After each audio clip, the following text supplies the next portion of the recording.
Welcome to episode 1063.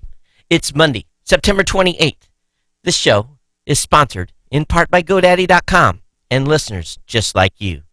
Great deals from GoDaddy can be found at geeknewscentral.com/GoDaddy. Support the show today at geeknewscentral.com/insider. Hey everyone, no intro music. I'm running real late. So I am going to save you the beginning, which probably sounded funny from the beginning because I didn't introduce the show properly. Hey everyone, this is Todd from Geek News Central, and I've been running around here for the last hour with like a chicken with my head cut off because of my own fault. I was ready to go to do the show about 90 minutes ago. And I said, I got some time. Let me try something. And I'll talk to you here in a few minutes about what I'm attempting and what I solved and then what put me behind to get the show started. And one should not break up one's routine before he begins the show. But hey, I want to give a warm welcome to everyone. Warm welcome to the Hana, all the long-time listeners. If you're brand new to the show, excuse our start today. A little bit different than normal. You wouldn't know the difference. But if you're watching live, definitely take some time and go over to geeknewscentral.com. That way, get over to the website, and you'll find in the second column a way to subscribe to the show via iTunes or via Android. We want you to get subscribed to the show, and if you're not using one of those two type of devices, there's an RSS feed there for you as well. There's a place for you to subscribe to the newsletter a little bit down on the page. It's called Important Links. We want you to get subscribed to that. And, of course, we want you to get over to Geek News Central all the time as well because we've got a great bevy of writers. And we've got a team of podcasters that are putting all types of content out on a weekly basis. So we'll get into those here in a second. But again, if you have comments on today's show, email me at geeknews@gmail.com. You can follow me on Twitter at geeknews. So those are two ways to feedback. I think tonight I may get some feedback. But you can watch the show on the Roku, Apple TV, Amazon Echo, listen on the Amazon Echo, on Stitcher, and of course over at blueberry.com or over at techpodcast.com, part of the Tech Podcast Network. Over there, a family of about 135, 140 shows, depending on if no one over there is out on vacation or something like that. Depends on how many active shows we have. But we got partner shows here at GNC. Those partner shows are made up. You can get to them on the main header of the website. There's a link to hit really every site. We've got Health Tech Weekly. We have with Jamie Davis. We've got the Gadget Professor with Mr. Don Bain. I think Don is in Amsterdam this weekend. He got a trip. Anyway. It's a long story. If you listen to the show, I'm sure he'll tell you all about it. But he's over there with his son-in-law. His son-in-law of the. Is this the right way to say that? Yeah. So he's over with his son-in-law, who was originally supposed to take this trip with his wife, who was Don's, maybe it's not son-in-law, sister had died, so maybe it's the brother-in-law. So anyway, long story short, he's over there and on the vacation with him, which was really supposed to be with Don's sister. But anyway, I'm going to be over there for a couple of weeks in Europe, so hopefully Don has a good time and is be able to spend some time with his brother-in-law. I guess that's, brother-in-law. So, anyway, of course, Don with the Gadget Professor. We've got Todd Ani with the Elder Divide. We've got maybe even now 3 new shows coming. There is a slight delay in some of these shows launching here, and we've got a good reason for that. We'll talk about it at some point. It's a lot of CPU cycles going on with everyone, and we're waiting to do a certain thing with the servers on the site as well. So, it just seems like things have been dragging on and on and on. It's just the way it's been this year. What you wanted to get done in a month takes 3 months, but that's just kind of the way it is. But of course, this show is sponsored in part by our good friends at GoDaddy.com, and really, they've been the mainstay of this show for many, many years, taking care of me, and I hope that you'll take care of them. And we want you to get over to GoDaddy and use all the promo codes that I have, and we want you to share those codes with friends, family members, people that you know. And really, there's deals here that are ongoing. 30% off on new products, 99cent.com. So we've got $1 a month for 12 months hosting accounts. All includes free domain names. So you can get Website Builder. You can get a free domain and Microsoft Outlook email address for just $12. Again, $1 a month for 12 months. We got $1 a month economy hosting with a free domain. We've got $1 a month managed WordPress hosting, first year again with a free domain. All my codes start with the common verbiage CJCGNC, and then followed with the promo code 3099 GOT 1HS WP1. So it would be like CJCGNC 30, CJCGNC 99. So we want you to get in and use those codes, mix and match, pick up a hosting account, and you're getting a free domain with the hosting account. Make sure you look at the details of what the price will revert to after 12 months. But ongoing, I'm using a service that GoDaddy bought called Mad Mimi.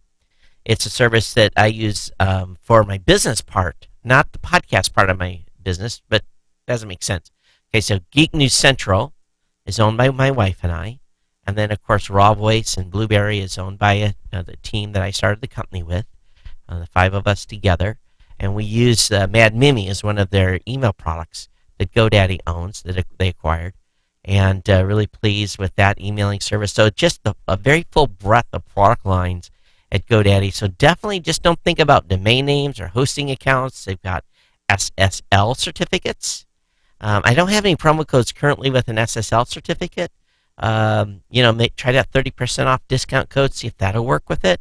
But we want you to get the maximum dollars and maximum amount of services over at GoDaddy, because really, if you're online, they'll provide you everything you need with top-tier, fantastic support. And, you look at the WordPress hosting, it's managed. It's managed WordPress hosting, and that says a lot. So at $1 a month, you cannot beat that. So, again, get over to GoDaddy.com, pick up a product or service there, use all my codes. Again, at geeknewscentral.com/GoDaddy is where all the codes are at. We want you to come in and grab them and save money. All right. So let's go ahead and move into kind of what threw me sideways tonight. Well, let's back up first. I'll just talk about the weekend a little bit. Again, soccer games, had a bunch of stuff going on. If any of you are following me on Twitter or Facebook, you probably Sunday afternoon you would have seen that I was raving about a restaurant that I found, and I drove by this thing maybe 1,000 times in 20 years, and it's called Ray's Cafe. And my wife had bugged me a number of times. Let's go in there. I hear the ratings are good, and it's really a dive. I mean, it states like 20 or 25, and a lot of restaurants in Oahu are that way. They're small because real estate is so expensive. So they open for breakfast, and maybe they're open only for lunch. But this place, it had some fantastic Yelp reviews, and they talked about the prime rib, a $16.75 prime rib. And we're all kind of thinking, well, what kind of prime rib are you going to get for $16.75? In this day and age, it's usually $32.75 or $42.75, and I paid that much money for a prime rib before. You go to Vegas and you have a steak, and it's $40-$50 plus everything else that goes along. Next thing you know, you're $100 coming out of the steakhouse, right, per person. So walked into we had to stand outside about 30 minutes. There was like seated 20, 25, and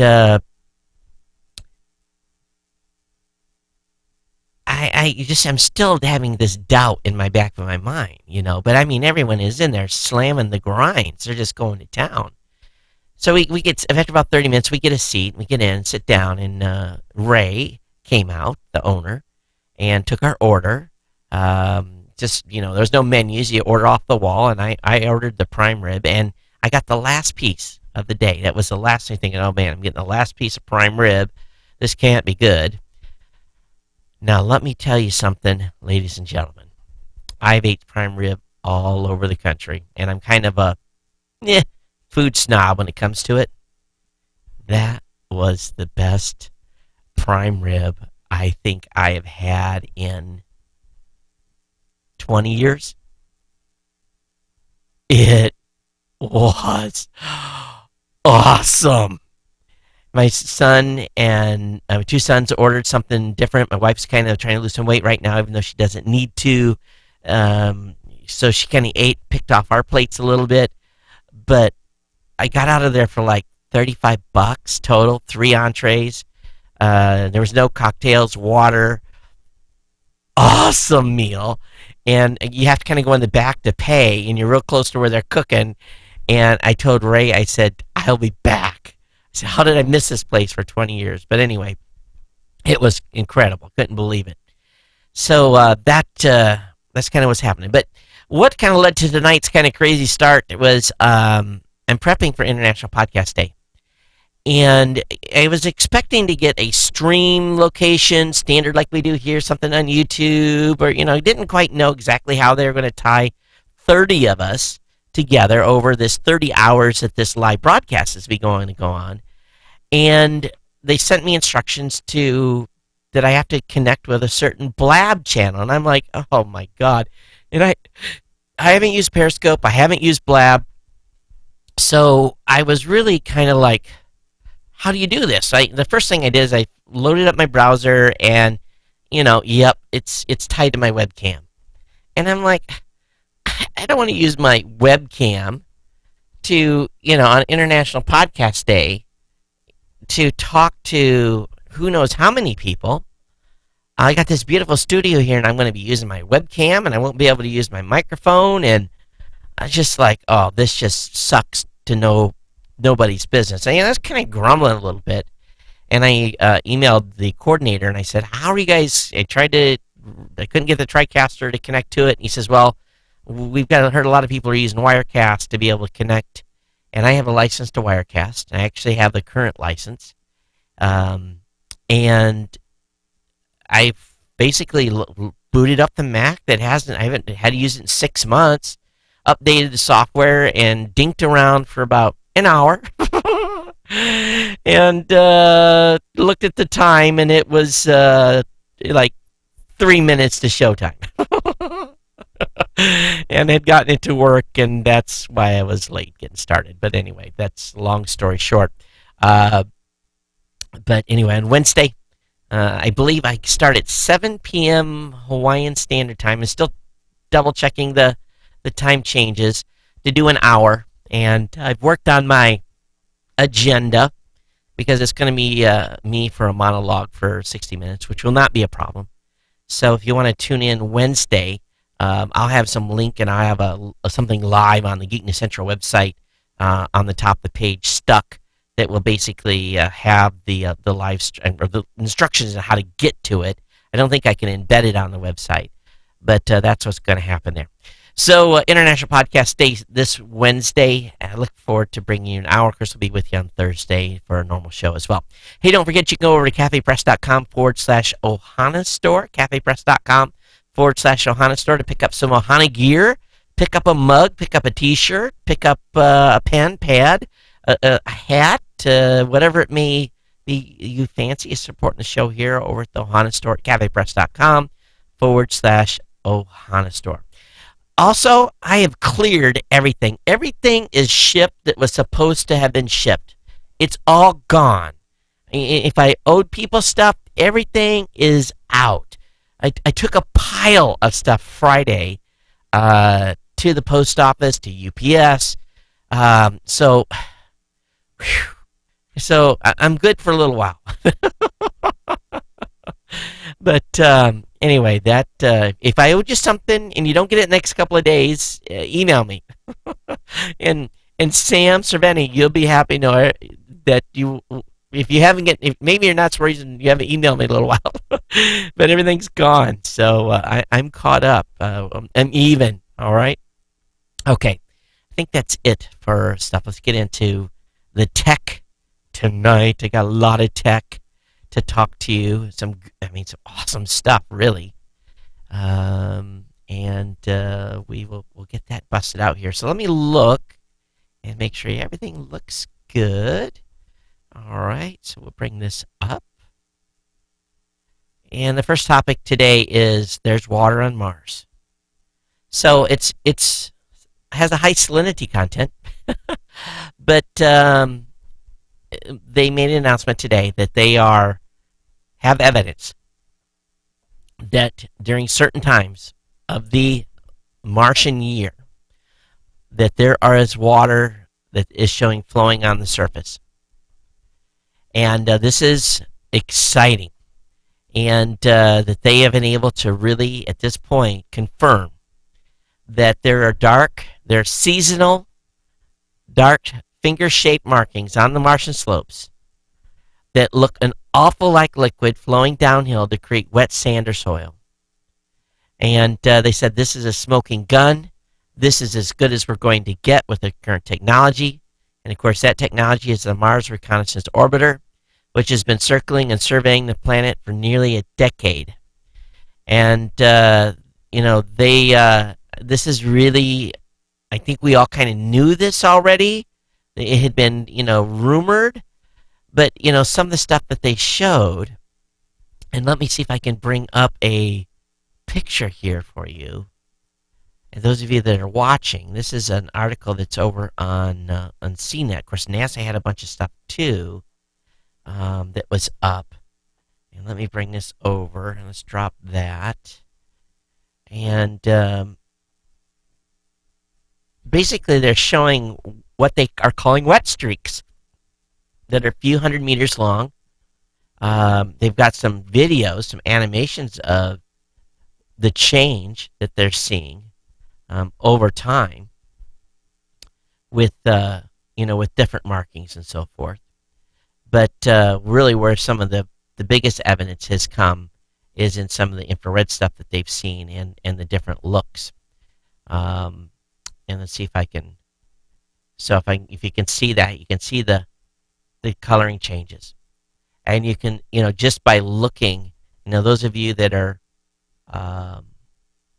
watching the video portion of this, what we're seeing is it looks like just regular sand, and then streaks coming out, and the ground getting darker, and it's coming from uphill to downhill, just like you would see with water running. And it's not like you can see it water. It's just like looks damp, like dirt does when it gets wet. So very, very exciting stuff. And I think here what this really means is that the potential to be able to go to Mars and process water, drill for water, there's probably pretty high probability that they'll find some if they're in the right location. Of what quantities, we don't know. But really, really exciting stuff for Mars. And congratulations to NASA and the world, and where we can go from here. Who knows? I should have brought this up too. One thing I did not bring up was you can go over to internationalpodcastday.com, talked about it, but I didn't send you over to the website. So the schedule is the basic schedule is going to be up. So again, internationalpodcastday.com, and you can follow the schedule, what's going to be happening on Wednesday. Actually, over 30 hours, and I'm the last person holding the anchor spot here in Hawaii at the very end. So as one would say, you're hoping that they're saving the best for last. Okay, Apple, big weekend, and both my kids got their checkbooks out, and both of them went and got the new iPhone 6s. They went with the Plus, and my son got a 128 gig. My daughter got a 64. They both paid for them, which was huge. I would call that probably one of their first very, very big purchases. And Dad didn't have to pay a penny.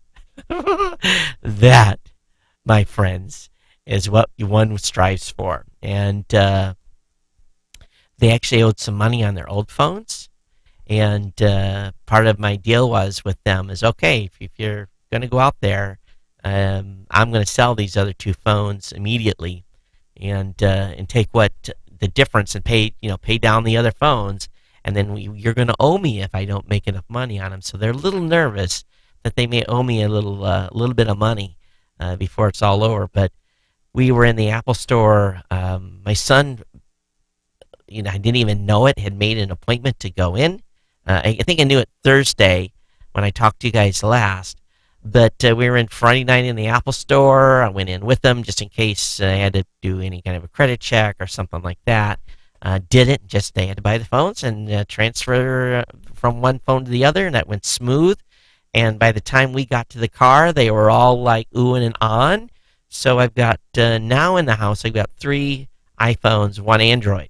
And my wife was even talking about it tonight that she wants to move to the iPhone, so we may be all iPhone family again here before the week's out.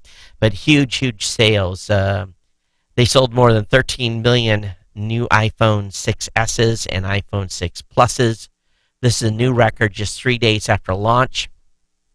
Of course, the iPhone 6 and 6S Plus are going to be available in more than 40 additional countries beginning on October 9th. So it was brisk business in the Apple Store for sure, but it was kind of fun. Me just kind of hanging back and watching them, and knowing that their bank accounts were going down, and it's not. They both are working and making some money, and so they still have student loan debt to pay off, but kids and their phones. That is they'd rather have a phone than a car at this point.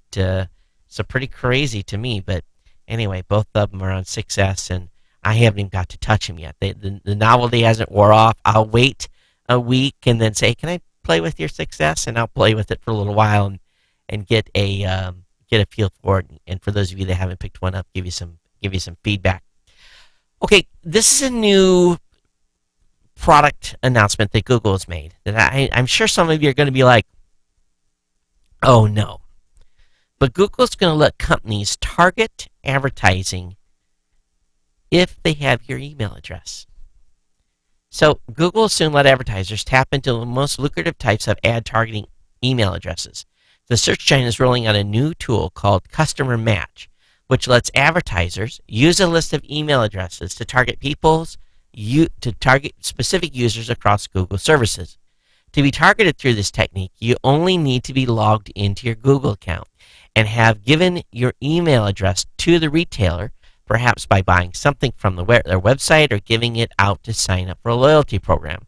Google says the individual email addresses are anonymized through Customer Match. That means companies will not be able to create a personalized profile of individuals, but they will still be compiling lists with general customer habits like YouTube viewing and Google search histories to target ads with. Now, here's my thought. Okay, I have some email list.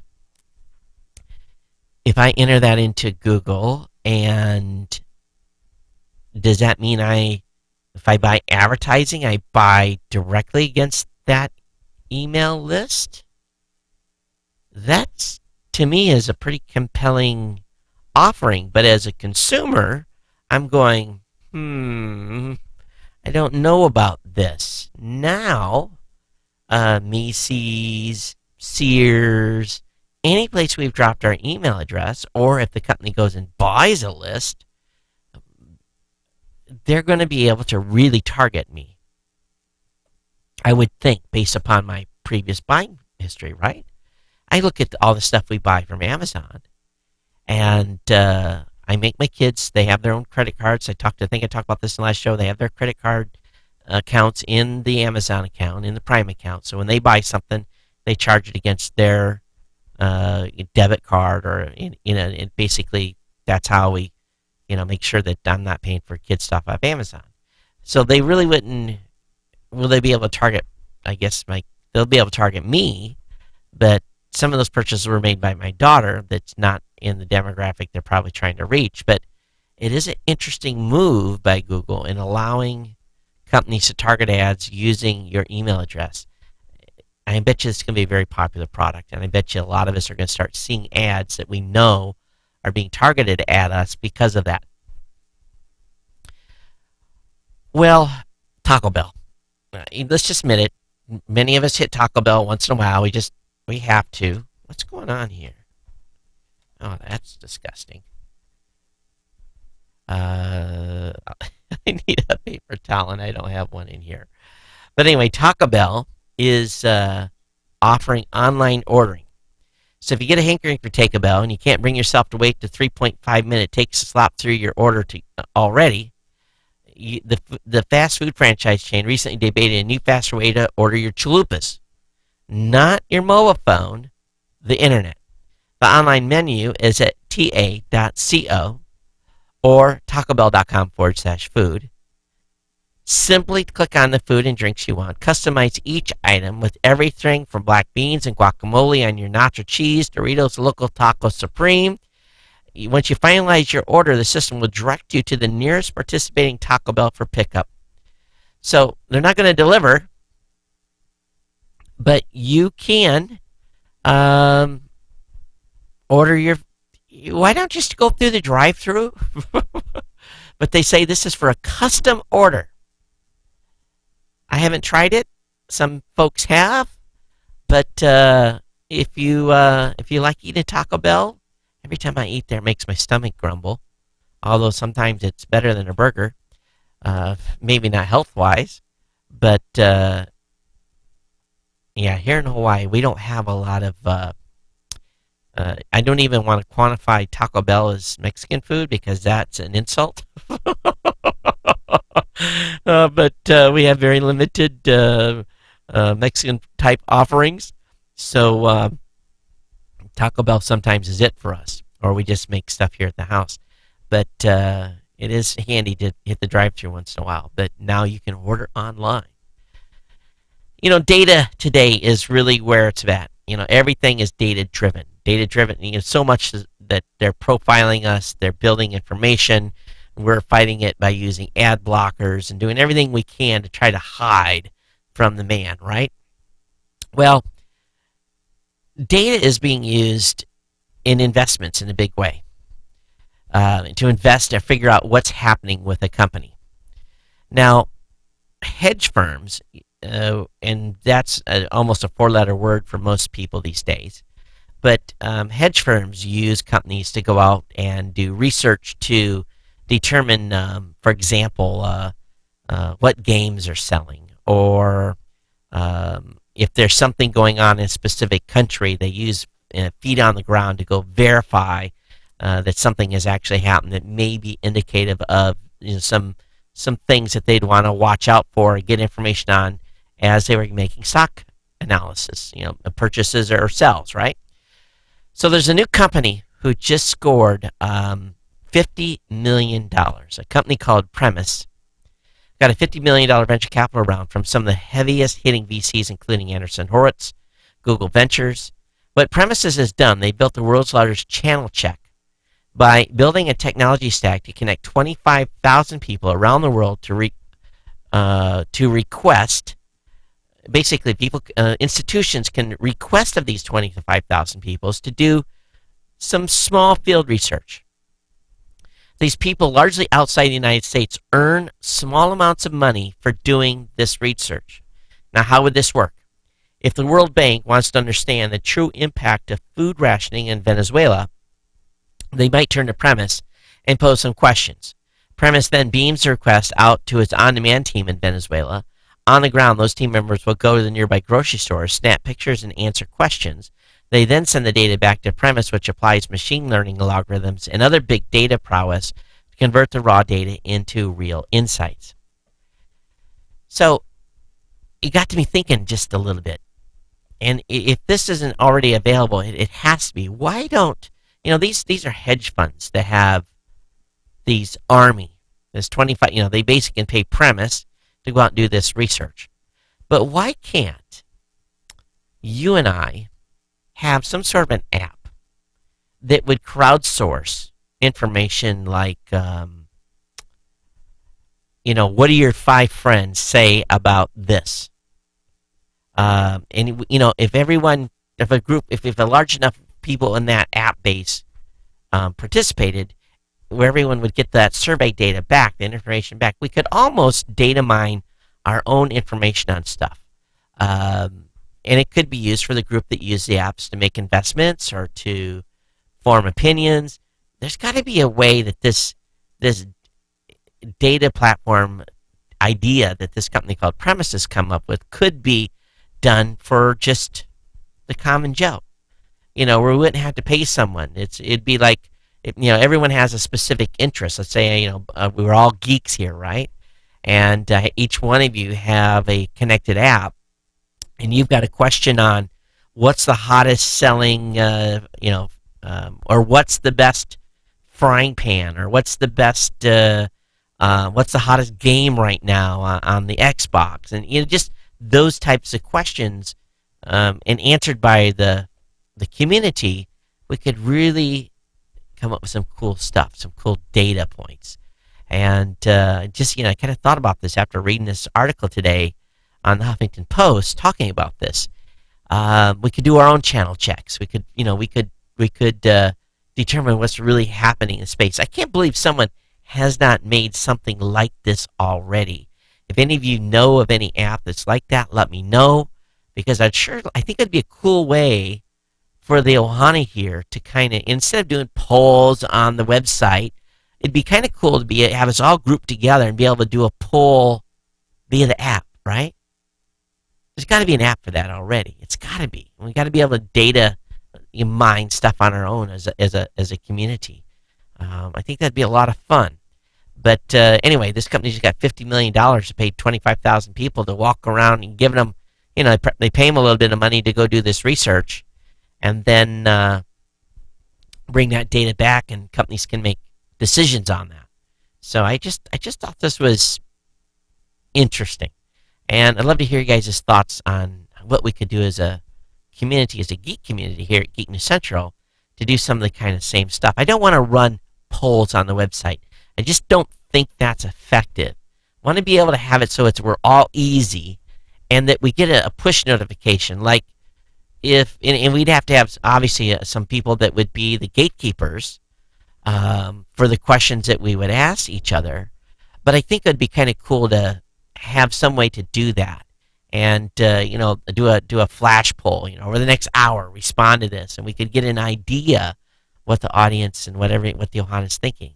So and then everyone gets the results. You know, it's like nothing is hidden; everything's shared amongst us. I just think that would be cool. So I'm sure someone knows of something already, and probably already know, and will have a slap my head moment when someone emails me. But drop me a line, geeknews@gmail.com. And I haven't even went looking. Okay, so you might even just do a quick search in the either on the Play Store or on the App Store. Either way, we might find something real fast. We talked a little bit last week about the court talking about the Fifth Amendment covering smartphone passcodes. But the folks over at TechDirt did some analysis of this ruling, and they say that at this point, it's not a precedent-setting ruling. It will help us. But it had a very small, defined set of issues on why the judge ruled that the person was able to claim the Fifth. And of course, the Fifth is when someone doesn't want to self-incriminate. And we see this happen a lot in congressional hearings, where people plead the Fifth because they don't want to tell on themselves, so they don't have to go to jail from their own words. But anyway, we'll keep watching this. But TechDirt says it wasn't necessarily a precedent-setting ruling, which is too bad. But I think any win is good. We'll see where it leads to. There's a huge, huge, huge rumor out there that YouTube may be looking to implement subscription fees. We know that nothing stays on the internet free forever. YouTube is no exception. At present, the video hosting site makes money through ads and selling licensed content. That is likely to continue, but a third revenue stream is likely just around the corner. A Netflix-style subscription fee that will give users access to okay, I'm confusing you, to two discrete YouTube services. Information comes from tech news site RE Code, which cites sources close to YouTube. While the subscription service has no release date, it was initially supposed to launch over the summer. It will likely cost $10 and give users access to both an unlimited music service and a way to watch videos ad-free. I had skip ad half the time anyway. In theory, the service could show up around October, the end of October. YouTube recently emailed content producers and instructed them to agree to new terms of service by October 22nd, lest the videos be barred from public display and monetization. The letter goes on to describe an ads-free experience supported by a monthly subscription fee, although it does not specify when the service will launch or how much it will cost. RE Code source post says the service will cost $10 per month. Again, it includes access to YouTube Music as well as ad-free videos. Will obviously be optional, but it is, those of you, the YouTube addicts, you'll definitely have a chance here to maybe get YouTube ad-free. All right, let's talk about Volkswagen a little bit. Volkswagen really has gotten caught with their pants down, or had to self-admit to cheating in a very, very big way. And this emission testing cheating that's going on, for those of you that have VW vehicles that are affected in the class or in the group, which is a lot of them, they are going to be probably recalling your vehicle and applying a software patch to hopefully clean up the emissions. But at what price?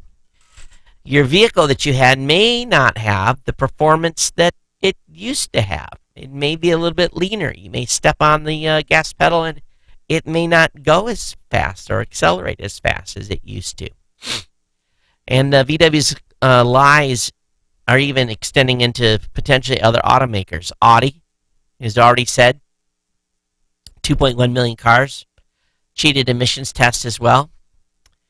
This is now, of course, Audi's owned by Volkswagen, and this should not maybe necessarily come as a surprise, but Audi admitted to Reuters News Group that the A1, A3, A4, A5, A6, TT, Q3, and Q5 models are all included in the emissions cheating software.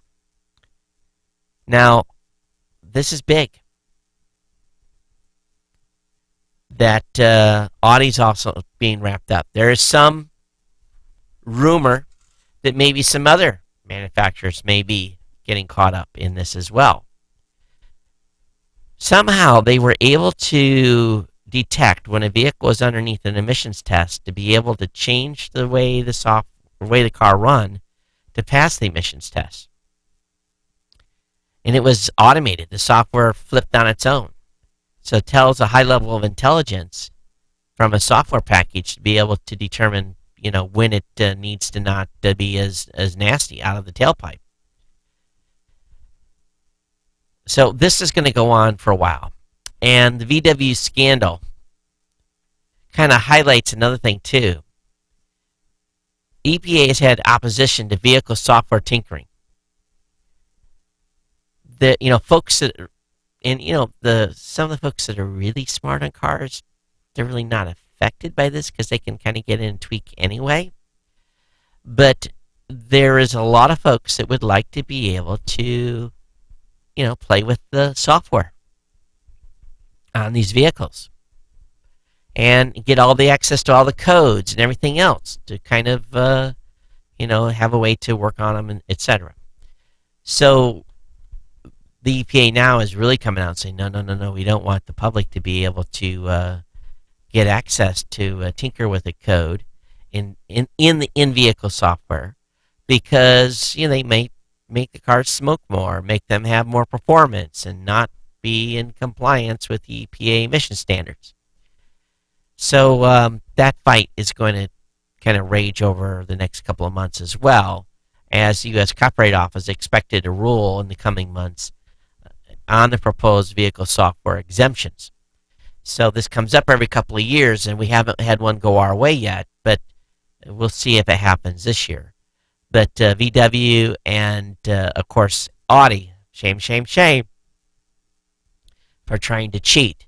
But you're probably going to get a recall notice if you have one of the affected vehicles. We're going to switch gears here, and this next article makes me just a little bit mad. And there's actually two articles that upset me tonight. And if you have an iPhone user and you've upgraded to iOS 9, you need to turn off Wi-Fi Assist immediately. So you go to Settings, go to Cellular, scroll all the way to the bottom of the page, and turn off Wi-Fi Assist. And what happens is if your Wi-Fi is a little spotty, it'll go out on the data network for your carrier and pull the data versus pulling it via Wi-Fi. So turning off Wi-Fi Assist, what will happen is when you're on cell, you're on cell. When you're on Wi-Fi, you're on Wi-Fi. It won't let the streams cross, okay? But Wi-Fi Assist, when it's turned on, automatically uses mobile data when Wi-Fi connectivity is poor, okay? So you've been warned. And my entire family here was instructed this morning to shut that off, and everyone has complied here. But this is on by default when you upgrade to iOS version 9, okay? Well, the mega upload cases are warming up with the U.S. government or the prosecution case basically saying that, mega upload paid a lot of money to a lot of people and rewarded people that uprighted copyrighted material to the tune of about $3 million. Of course, his attorneys are not able to talk to any of these people because they don't know who they are. It's all, from chat logs and so forth, and some of the information they were able to glean from the seized servers. But a lot of money being spent. And The Verge is basically saying after nearly 4 years, is it time to just settle the mega upload case? Get a pound of cash out of them and be done with it? It's hard to say. But the U.S. government is, again, it's making its case on why Kim.com should face criminal charges here in the United States. We will see where this leads, but I'm sure we're going to be hearing a lot more about this in the news in the coming months. Do you remember when Taylor Swift made that big stink and pulled her music off Spotify? It got all kinds of publicity, right? Everyone was talking about it. It was on the national news. It was on Facebook. It was on, and I'm not necessarily a big Taylor Swift fan, but the Spotify CEO was pretty happy with Taylor Swift. He said it didn't say it that way exactly, but he said, "Hey, her talking about us really boosted our membership numbers. It helped the service a lot. It was publicity he couldn't have bought on television." So he kind of smiling all the way to the bank, I guess. So one artist complains, he gains millions of new listeners, paying for the service, and Taylor Swift's music is still free on a variety of other services, just not Spotify. Anything gained? Nope, nothing except for Spotify. If you are a Amazon EC2 system administrator, I'm not going to go into this article in depth. I'm just going to say if you do any work in the cloud, if you work with crypto keys in the Amazon cloud specifically, I've got an article for you. It'll be linked up in the show notes for you to review. It's all about being able to get the 2048-bit hash through some low memory hack that is way beyond my intellectual capacity to figure out what they're doing there. But definitely, for those of you that are system administrators, I have this up for you to review. Okay? The Rosetta Comet, we've been talking about this comet for a while now. The scientists have solved the mystery of why the comet is so weird shaped. So they say it's actually two comets that are stuck together. So how they figured this out, I'm not quite sure, but they did. But wow, what's the odds of that? They got two for the price of one. Of course, they can't move around this thing, but they've definitely got some basically some good scientific data off it already from all their probes and so forth. All right, 71% of Americans oppose civil asset forfeiture. You guys know what that is? It's basically where law enforcement is able to permanently seize money or other property if they suspect it's connected to criminal activity, even if no charge has been filed. This is where law enforcement can do that. But 71% of Americans oppose civil asset forfeiture. But most people, some people don't even know about this. 7% of people, okay, which of these three options come closest to your opinion about what should be legal? Number one, law enforcement should be able to permanently seize money or other property if they suspect it's connected to criminal activity, even if no charge has been filed. 7% of people agreed with that. Law enforcement should only be able to permanently seize money or other property if that person is charged with a crime. 9% said that, so only 9% agreed. Finally, law enforcement should only be able to permanently seize money or other property if the person is charged with and convicted of a crime. 71%. Now, I think that's kind of where I'm at in this situation. Not sure, 13%. So you had 79 and 71, but here's the sad part.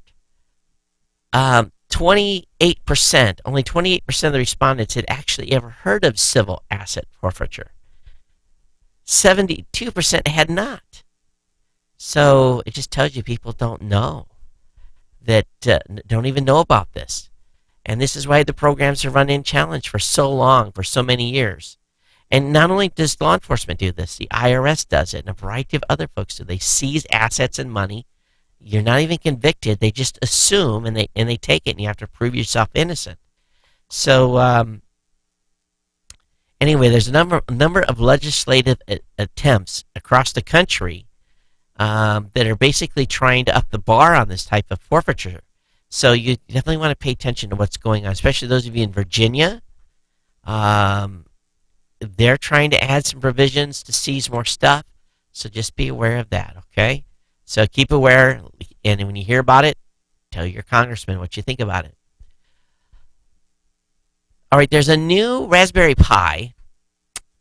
So partnering, and this is the article on Slashdot, partnering with ADA Fruit, Microsoft has announced Windows IoT Core Starter Set. The $75 kit comes with an SD card preloaded with Windows 10 IoT, according to Raspberry Pi blog. The pack is available with a Pi 2 for people who are new to Raspberry Pi, who would like a dedicated device for their projects, or without one for those who will be using a Pi they already own. The box contains an SD card with a Windows 10 core and a case, power supply, Wi-Fi module, Ethernet cable for your Pi, a breadboard, jumper wires, and components including LEDs, potentiometers and switches, and sensors for light, color, temperature, and pressure. There's everything you need to start building. Very, very cool. So it's only $75? Let me load the actual link.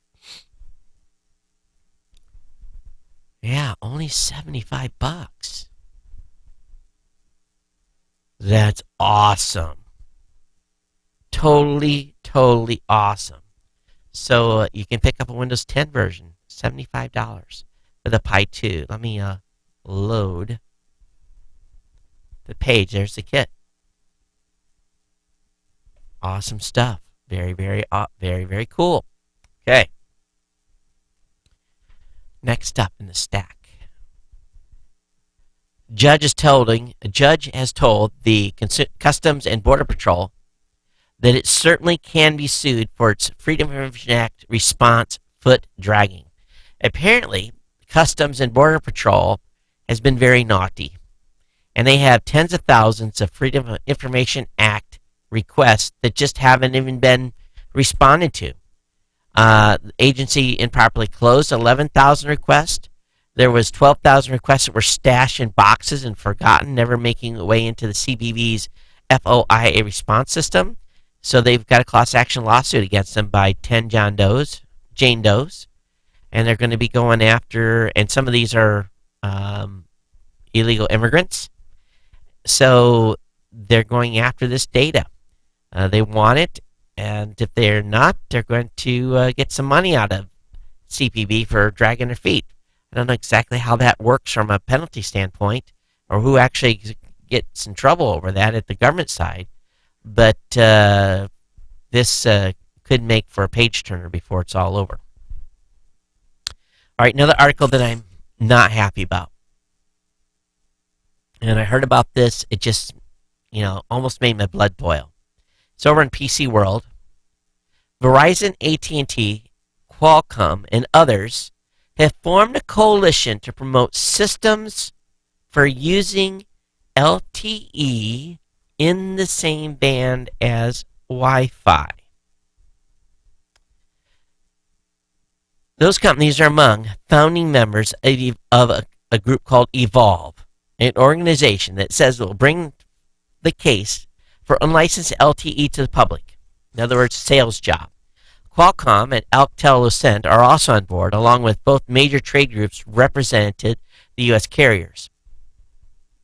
Unlicensed LTE, and I think they came up with this definition, is a set of technologies for transmitting LTE signals in unlicensed spectrum, specifically the 5 gigahertz band that's commonly used for Wi-Fi. Initially, it's designed to make downloads faster in areas where mobile operators'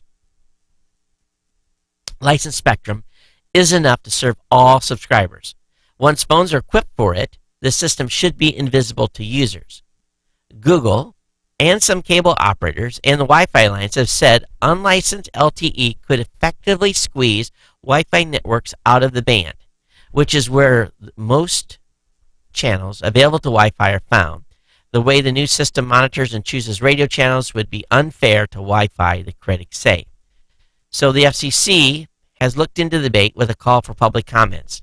And given the lobbying power of the mobile operators and cable industry, it could end up sparking a battle in Congress.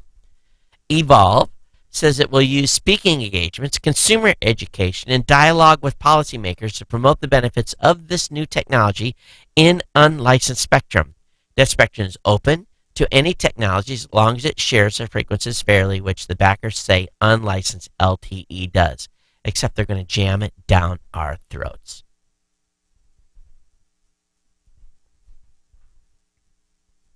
The group has come under fire just hours after its launch on Monday. The New America Foundation Open Technology Institute, a public policy group, said Evolve promotes the value of unlicensed spectrum, but is pushing a technology that could undermine competitors that make use of Wi-Fi. Those include wireline broadband providers as well as Wi-Fi calling providers like Republic Wireless. In the end, it's a business conflict, said Roger Enterner of Recon Analytics. Unlicensed spectrum doesn't technically cost anything to use, but Wi-Fi equipment makers and cable operators that build hotspots around the country for their subscribers make a lot of money off Wi-Fi. Mobile carriers want to get into that 5 gigahertz band because they don't see any place to get more spectrum after the FCC's upcoming incentive auction of TV frequencies. They fear running out of spectrum to handle consumer growth, growing use of video, and other bandwidth-hungry services, of course. But we get our Wi-Fi. We should not allow LTE to enlarge on those frequencies. It's a very narrow band that we need to protect. And they want in there. They want to fill it and possibly impact our operations in our homes, businesses that rely on it, etc. How smart is your smart home? Is your smart home getting smarter? I was looking at something today. They had it was called Ringer. You basically put the doorbell on it looks like a doorbell, but it has a camera above it. And if you're not home and someone presses the doorbell or walks close to the house, you get an alert on your phone. You can actually talk to someone through the speaker that's on the device. And it's good for maybe from a security standpoint. It basically lets people know that even though you may not be home, you're watching things. Or you can tell them that you're in the bathroom and come back later. But connected homes are becoming a lot smarter. What are you guys doing? What are you guys connecting? Are you connecting lights or what? Where have you started? I know many of you have got maybe some piecemeal stuff, but what have you done? I'd really love to hear from you. geeknews@gmail.com on that, okay? All right, just looking at the time here. We're doing okay. Article over on Fortune. There's a guy that left the NSA. His name's Will Ackerley. And he was a tech whiz who grew concerned by the agency he worked for, widespread snooping. he left and launched what just may be the best technology to shield your data from cyber criminals on the morning of, let's see what else. Oh, he's talking about, he started reading what stuff that was going on in The Guardian.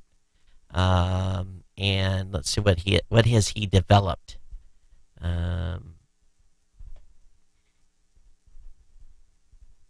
So he launched a company called Virtue, and it's based on technology invented to basically sheathe individual pieces of data with encryption. He called his creation the Trusted Data Format, or TDF.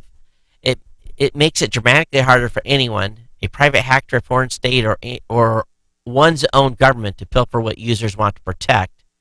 And he launched this business with several other former colleagues, but they haven't said in the article yet what they're selling yet. I guess it's the tech layer.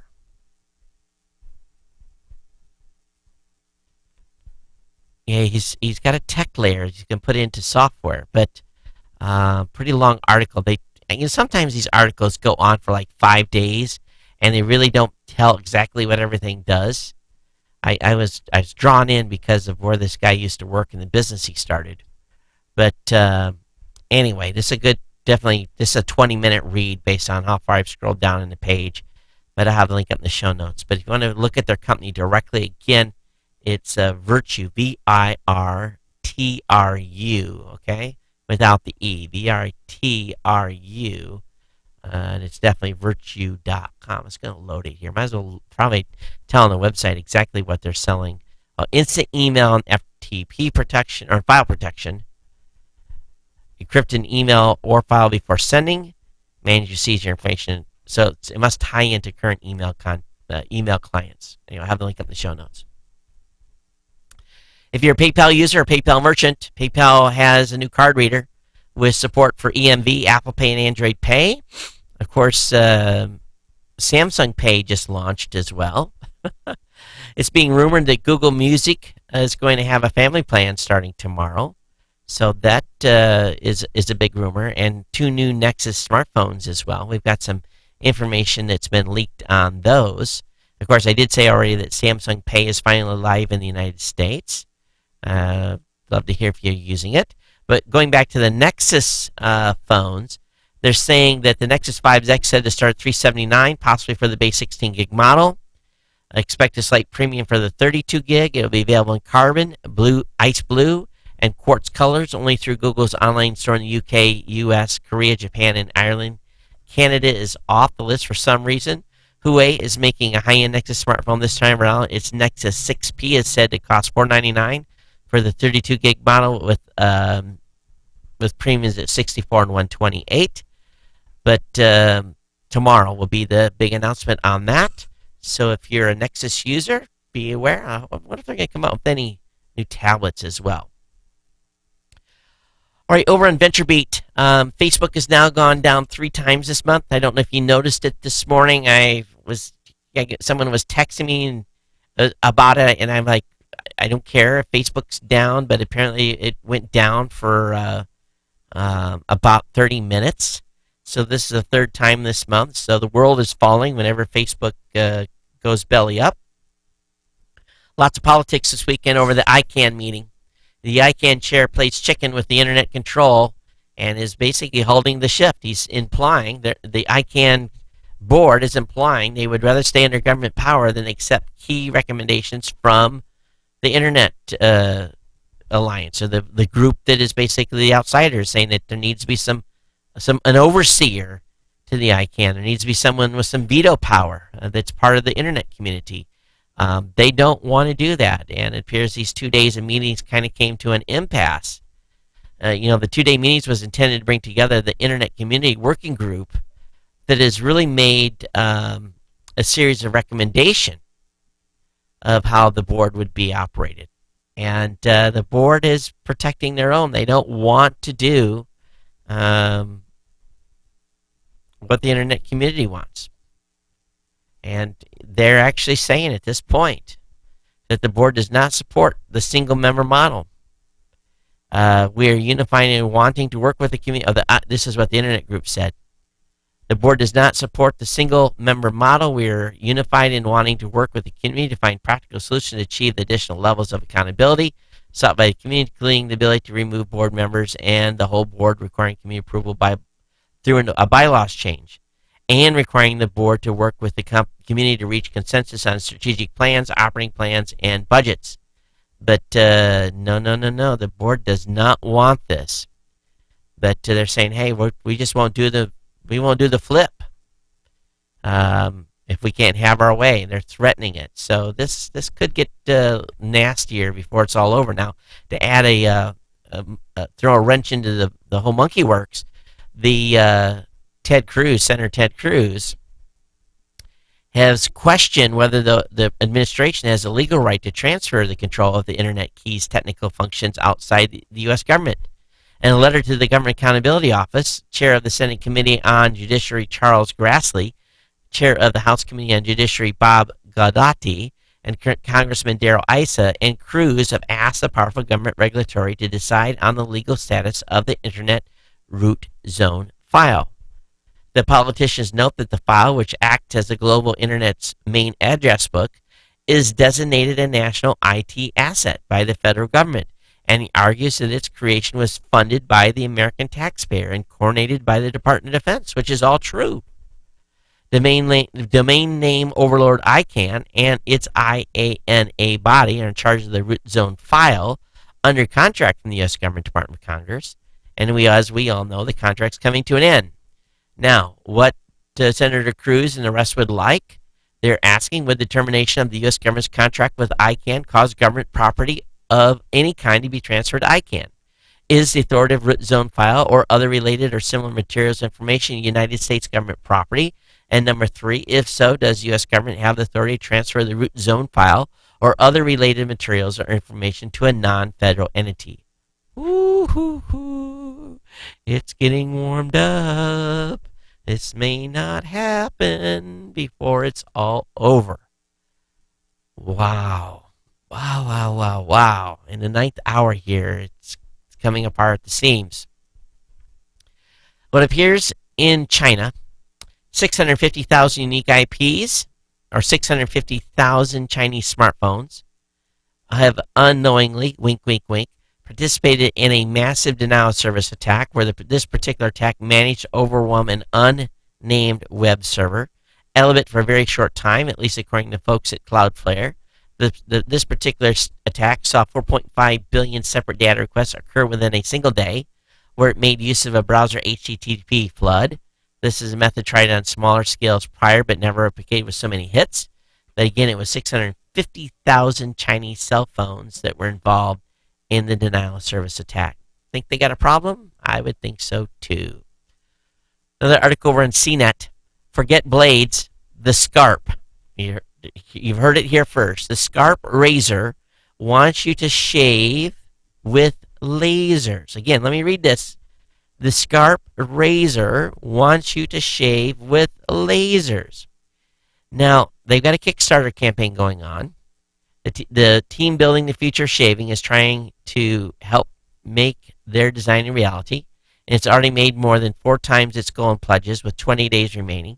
Of course, building something that lasts a long time doesn't come cheap, and the Scarp laser razor will set you back more than a standard shaver. The lowest price available at press time is $159 US, and includes an extra $20 for shipping with a full retail price of $189. So, do you think they'll be able to shave us with a laser? Do they really think that? I'm willing to wait and see. Got someone that's looking to do some learning programming? GitHub open sources a tool that teaches students to code. This is awesome. So GitHub is a way for software engineers to share, shape, and collaborate on code. And it's also a good way of teaching people to do the same thing. John Britton is GitHub's education liaison. That means he helps bring GitHub to schools and college campuses. In recent years, the sweeping online service has remade the way coders build software across Silicon Valley and beyond. and hundreds of thousands of students are enrolled in GitHub's various education programs. Brent says more than 3,000 teachers are using GitHub as a teaching tool. It's becoming more and more popular, he tells Wired. We're definitely headed towards using more real tools in the classroom. So that's awesome. Awesome, awesome, awesome. So GitHub, very, very cool. There's a good article on Electrek, and I just added this show to my permanent review list. It's electrek.co, and this guy wrote up a great article about riding in a Model S Tesla with Tesla's V7 beta autopilot, and he goes into all the details on how it works, self-parking, self-driving, a variety of different things that this software version can do. Some can be released, some of it cannot. But a two-part series. I'll have the link up in the show notes for you to review that. Also, Amazon is announcing a creation of a tech hub in Detroit. This is exciting. Amazon has announced today that it plans to build a technology hub downtown Detroit with the creation of one or more full-time technology jobs. Detroit with the creation of more not one, of more full-time technology jobs. And as part of its announcement, Amazon said it is donating $10,000 and 30 Amazon Fire tablets to the Carrier STEM Academy program in Detroit Public Schools. Only 30, Amazon? Come on. Do better than that. So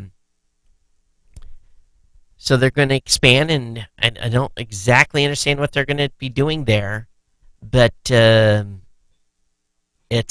calling it a tech hub. So it must be where they're going to be able to have startups and stuff. So very, very cool. All right, good job on Amazon for doing that. All right, Windows 10 has surpassed 100 million installations. So that's huge, huge mile mark for Windows, making some major inroads. And they've touched 10% of their goal. So the goal is 1 billion Windows 10 computers. Finally tonight, Pirate Bay co-founder and computer hacker and Anakata has been freed, and it's actually I can't even pronounce this. Garfred Wog has been released from prison in Sweden, falling 3 years behind. And that was his nickname that he went online. But anyway, there was two different folks. He was released from prison in Sweden. By then, it was sent down to Sweden and Denmark for various communities. So maybe two people got released. No. It's Warg. It's the same guy. So he's out of jail. This is the guy that was in Cambodia, and that's where they found him and extradited him from. Okay, let's see here. What have I got for email tonight? And I'm, again, here at the end of the show, no email opened up, and we're already just about at time. So we'll see if I can get this to load here before... Come on, what are you doing? There we go. You should not be that slow tonight for me. And let's click on the folder and see if it'll load any faster. So the last show was on Thursday the 24th. Oh yeah, we've had a few emails come in. So Michael Dare got his club. So congratulations, Michael, on that. He also shared with me, I had emailed Michael in the afternoon and told him his club was on the way. And then he says, "Hey, now tell me why you were in my dream last night." He said you had a little too much to drink and damaged a black lacquered portion of a statue at the bottom portion of a human with a small hay baling hook acting like a pirate. I don't know if you're pulling my leg, Michael, or not, but that was a pretty vivid dream. He said, but he goes on to say, might be because my Beep iTunes has changed how podcasts are sorted on my old iPod, and I listened to 7 episodes in a row over the course of several days. He said, I can't imagine the dreams I'd have if I'd listened to 16 hours straight. There was another several months ago where the wife and I were traveling with you to cover an event, and you booked one room at an unknown best price hotel, but it was a suite of some sort with multiple rooms within, and our beds were in the common areas. Now, that's getting a little bit too weird, Michael, on a dream standpoint. And I apologize I missed your text today, so I'll try to reach out to you tomorrow. But oh my gosh, Michael came came out and he's helped us at CES last year and was a huge, huge, huge help, taking care of a lot of things in the broadcast studio. And he's going to be coming out with his wife again this year and helping out as well.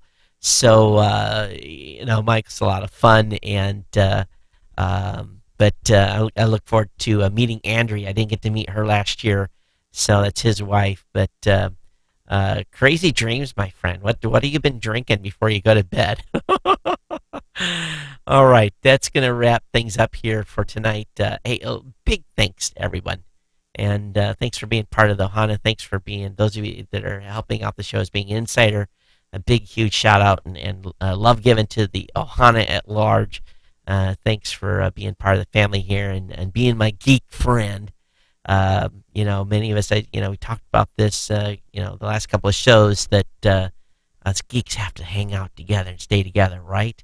Because we're kind of weird in our own ways, and that's just what being a geek is all about. So thanks for listening to Geek News Central. Hope you enjoyed the show today, and hey, we'll see you on Monday. All right, everyone, take care. Oh, actually, this is Monday. Duh. We'll see you on Thursday. All right, everyone, take care. See you next time. Aloha.